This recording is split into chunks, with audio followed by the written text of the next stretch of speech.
अमित शाह जी आए और जो आए यहाँ पर बौद्ध लोग आते हैं, यहाँ जैन लोग आते हैं, यहाँ पर हमारा वाल्मीकि नगर है, बहुत सारे पर्यटक स्थल है जहाँ लोग आते हैं। अमित शाह जी भी आए, ऐसे सारे पर्यटकों का हम स्वागत करते हैं। किसको आस्था नहीं है? लालू यादव से ज़्यादा कोई किसी को आस्था होगा? उनको वो हमको पढ़ाएंगे? वो ठेकेदार हैं क्या? भगवान के कोई CNF लिए हुए हैं क्या? वो मत्था टेकना तो कोई गलत है क्या? कोई हम तो कह रहे हैं कि कहीं भारतीय जनता पार्टी के लोग CNF लिए हुए हैं क्या? उनके यहाँ से कोई वीज़ा मिलता है क्या वहाँ जाने के लिए? वो वीज़ा के CNF लिए हुए हैं क्या? अगर वो CNF लिए हुए हैं तो वो कहे कि भगवान मेरा ही है, हम ही वीज़ा देंगे तब दूसरे लोग जाएंगे। नमस्कार, आप न्यूज़ फाउंडेशन देख रहे हैं। मैं हूं आपके साथ वंदना। हमारे साथ बात करने के लिए हैं राजद के राष्ट्रीय महासचिव श्याम रजक। अमित शाह बिहार आ रहे हैं, कैसे देख रहे हैं, कैसे स्वागत करेंगे आप लोग? क्योंकि हमारा पर्यटक राज्य है, यहाँ बहुत सारे लोग पर्यटक आते हैं।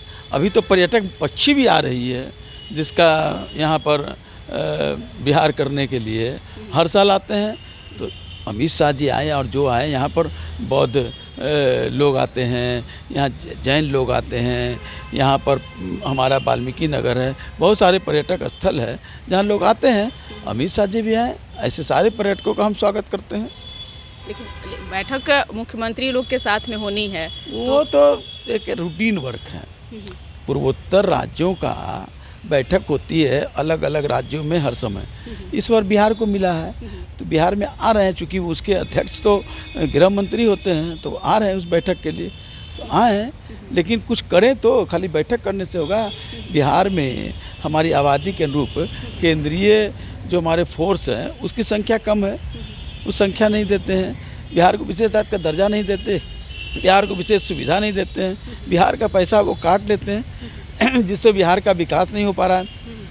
लॉ एंड ऑर्डर हम सुधारेंगे, हालांकि हम कम संसाधन में, हमारी सरकार नीतीश कुमार जी और तेजस्वी जी की जो सरकार है, कम संसाधन में भी हम लॉ एंड ऑर्डर को ठीक ठाक रखे हुए हैं। लेकिन भारत सरकार अगर सहयोग करती, भारत सरकार हमारे पैसे को, राशि को काटने का काम नहीं करती, भारत सरकार हमारे अन्य विकास के कार्यों में राशि दे देती, हमारा जो हक बनता है, हम कोई भीख नहीं मांग रहे हैं, हम अपना हक मांग रहे हैं, हमारा हक देती तो निश्चित रूप से आज और विकसित होता और देश के जो राज्य हैं देश में सर्वोत्तम राज्य बिहार होता। क्योंकि हमारे पास नेता है, हमारे पास विजन है, हमारे पास नीति है, हमारे पास काम करने के तरीके हैं और हमने कम संसाधन में बिहार का विकास किया है, वो अपने आप में एक उपलब्धि है।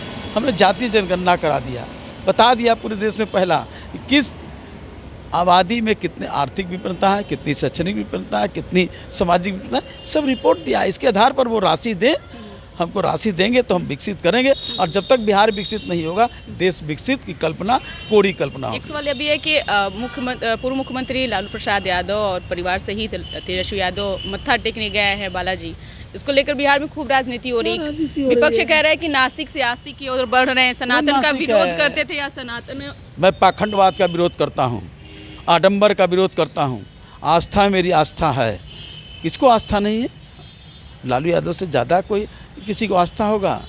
उनको वो हमको पढ़ाएंगे? वो ठेकेदार हैं क्या? भगवान के कोई CNF लिए हुए हैं क्या? वो सनातन का CNF लिए हुए हैं या हिंदूवाद का CNF लिए हुए हैं? हम पाखंडवाद का विरोधी। सनातन कहाँ है? किस जगह सनातन लिखा हुआ है? किस किताब में लिखा हुआ है? किस पुस्तक में लिखा हुआ है? जरा ये लोग जो बड़े बड़े बोल रहे हैं उनको जरा बताना चाहिए। धर्म की पुस्तक में, वेद के चारों पुराण में कहाँ लिखा हुआ है? रामायण में कहाँ लिखा है? महाभारत में कहाँ लिखा है? हर किताबें हैं, धर्म के पुस्तक हैं, कहीं सनातन नहीं लिखा हुआ है, हिंदू नहीं लिखा हुआ है। ये तो ये लोग की अपनी कोरी कल्पना है RSS का, जो देश को बांटना चाहती है, समाज को बांटना चाहती है और अपना वर्चस्व स्थापित कर। मैं तो इतना ही कह रहा हूँ कि जिस मंदिर की बात कर रहे हैं, मंदिर मेरी आस्था है, लेकिन मंदिर के अंदर कौन विराजे हुए हैं? अब मंदिर के बाहर कटोरा लेकर के कौन खड़ा है? क्या मंदिर के बाहर कटोरा लेकर के खड़ा हुआ उसको आस्था नहीं है? क्या उसके लिए आर्थिक समृद्धि नहीं होगी? क्या उसके लिए शैक्षणिक समृद्धि नहीं होगी? क्या उसके लिए सामाजिक समृद्धि नहीं होगी?